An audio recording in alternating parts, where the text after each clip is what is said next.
Hello students, आज हम इस वीडियो में करने जा रहे हैं क्लास 12th हिस्ट्री का चैप्टर नंबर 10 उपनिवेशवाद और देहात के ऊपर आधारित स्रोत आधारित प्रश्न।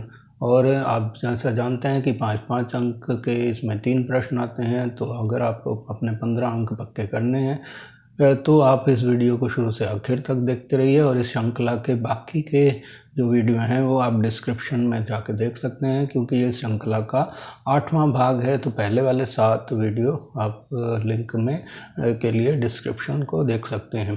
तो शुरू करते हैं इस वीडियो को।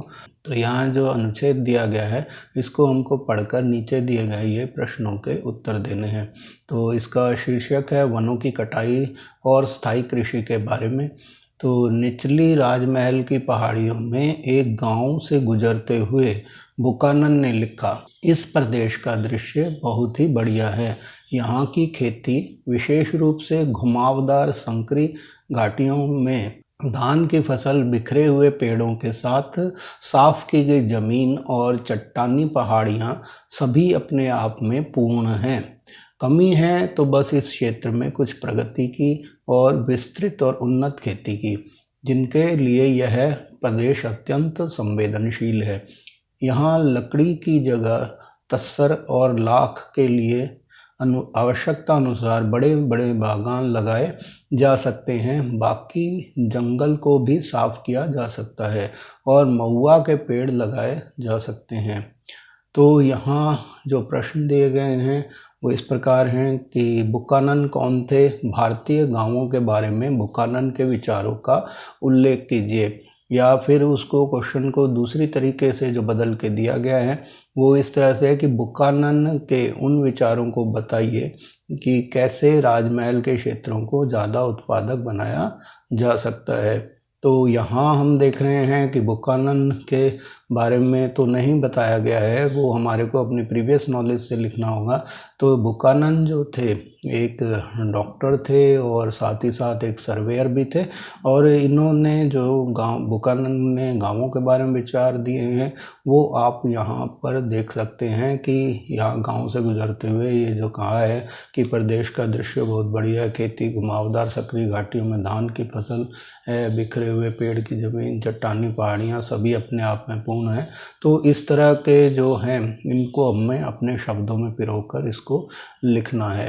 तो जैसे अभी इसके दूसरे भाग में वो कहते हैं कि राजमहल के क्षेत्र को ज़्यादा उत्पादक कैसे बनाया जा सकता है।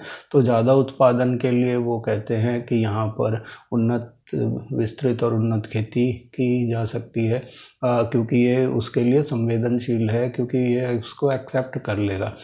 और ये जो बातें हैं वो वहाँ पर बताते हैं। तो इनको हमने दोनों को में प्रश्नों को सामूहिक रूप से हम अगले स्लाइड में इसका आंसर देंगे। दूसरा क्वेश्चन है कि बुकानन द्वारा भूमि निरीक्षण करने से अंग्रेजों की किन स्वार्थों की पूर्ति हुई? अथवा दूसरे शब्दों में कहते हैं कि बुकानन की सोच और विकास की प्राथमिकता किस प्रकार स्थानीय लोगों से विपरीत थी? तो वो जो विकास की बात कर रहे हैं बुकानन, और या फिर जिससे अंग्रेज़ों या कंपनियों की जो स्वार्थों की पूर्ति होती है उसके बारे में बताने के लिए वो कहते हैं कि यहाँ मतलब क्षेत्र तो उन्नत हैं, मतलब अच्छे हैं, लेकिन उनके लिए ज़रूरत है, वो कहता है, विस्तृत और उन्नत खेती की। और फिर साथ ही साथ वो कहते हैं कि लकड़ी की जगह जो पेड़ों लकड़ी के लिए जो पेड़ लगाए जाते हैं उनके जगह पर तस्सर और लाख के पेड़ लगाए जाएं, बड़े बड़े बागान लगाए जाएं और बाकी जंगलों को साफ करके महुआ के पेड़ लगाएं। तो इसलिए तरह से वो चाहता है कि कंपनी को अत्यधिक लाभ पहुंचाया जाए। तो वो स्थानीय लोगों के विपरीत है, क्योंकि स्थानीय लोग जो हैं अपने जंगलों से अपनी दैनिक आवश्यकता की चीज़ें चाहते थे, ना कि लाभ के लिए। और तीसरा जो प्रश्न है वो बुकानन ने राजमहल की पहाड़ियों को अपने आप में पूर्ण क्यों कहा है? या फिर राजमहल के स्थानीय लोग बुकानन के उत्पादन संबंधी विचार को किस प्रकार देखते हैं? तो यहाँ लोग किस प्रकार देखते हैं उसके बारे में तो नहीं बताया गया है, लेकिन राजमहल की पहाड़ियों को किस तरह से पूर्ण बताया है। तो उसने कहा है कि यहाँ के ज़मीन उत्पादक है और हर तरह की यहाँ पे जैसे कि धान तक की खेती यहाँ पर की जा सकती है और जंगल भी हैं। तो इस तरह से ये हर प्रकार की खेती के लिए ये जो है संवेदनशील इलाका है।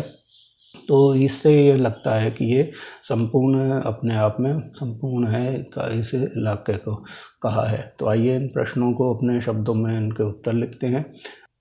तो इसका उत्तर इस प्रकार होगा, फ्रांसिस बुकानन पेशे से एक शल्य चिकित्सक और सर्वेयर था। भारतीय किसान जंगलों को साफ करके धान आदि की खेती किया करते थे। बुकानन के अनुसार विस्तृत और उन्नत खेती और शेष जंगलों को भी साफ कर उत्पादन को बढ़ाया जा सकता था। इस तरह से उसके जो विचार थे वो कंपनी के हितों में थे, ना कि स्थानीय किसानों के पक्ष में थे। तो वो जो था चाहता था कि इस क्षेत्र को ज़्यादा से ज़्यादा उत्पादक बनाया जाए, चाहे उससे प्रकृति का कितना भी नाश हो जाए। तो बुकानन द्वारा भूमि निरीक्षण करने से अंग्रेजों के किन स्वार्थों की पूर्ति हुई?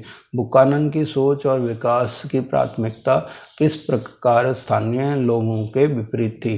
तो इसका उत्तर इस प्रकार हो सकता है कि बुकानन सर्वे में यहाँ होने वाली फसलों, जंगलों, इमारती लकड़ी, खनिज पदार्थों और कीमती पत्थरों आदि ऐसी चीज़ों को ढूंढता था जिससे कंपनी के लाभ को बढ़ाया जा सके। तो वो हर चीज़ को बड़ी पैनी नज़र से देखता था और कंपनी के हित में आगे उनका कैसे लाभ उठाया जा सकता है उसके बारे में विचार थे उसके। तो वो संसाधनों के विकास की अपेक्षा उनके अधिकतम दोहन की सोचता था।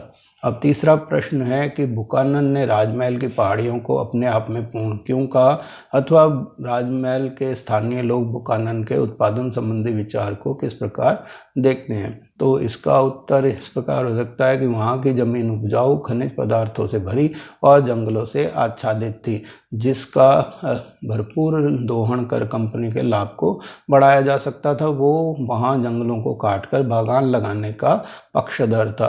तो जबकि स्थानीय लोग जो हैं वो जो है जंगलों से अपनी दैनिक आवश्यकता की चीज़ों की पूर्ति भर चाहते थे, वो उनको नष्ट करना नहीं चाहते थे। अगर वो जंगल काटते भी थे तो सिर्फ खेत लगाकर अपना जीवन का पालन पोषण करने के लिए ही वो जंगलों काटते थे। जबकि ये चाहता था कि सभी जंगलों को काट दिया जाए, उनकी जगह बाग बगीचे लगा दिए जाएं, बागान लगा दिए जाएं, ताकि उससे कंपनी की आमदनी को बढ़ाया जा सके। इसके साथ ही ये वीडियो समाप्त हुआ।